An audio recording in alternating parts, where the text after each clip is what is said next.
Samþætt sérfræði mat.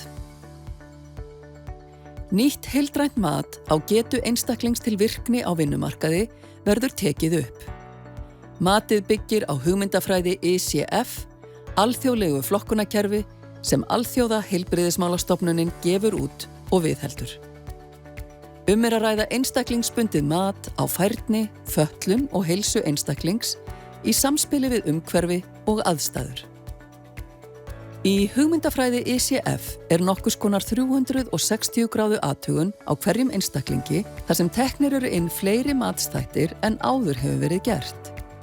Í fyrsta lagi læknisfræðilegt mat þar sem heilsufar einstaklings skoðað, til dæmis röskun, sjúkdómar eða fötlun.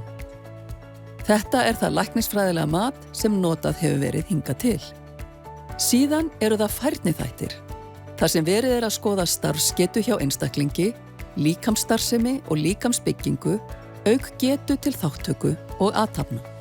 Að auki einstaklingurinn metinn heildrænt út frá færni hans og samspili við aðstæður, þar sem umhverfisþættir og einstaklingsbundnir þættir skoðaðir.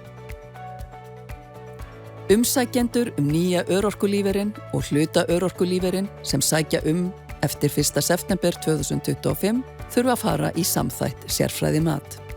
Endurhæfing eða viðurkennd meðferð sem hefur það að markmiði að stuðla að aukinni færni til atvinnuþátttöku að fullu eða að hluta þarf að vera fullreynd.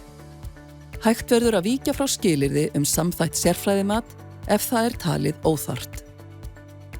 Nýtt örorku- og endurhæfingakerfi tekur gildi 1. september á þessu ári.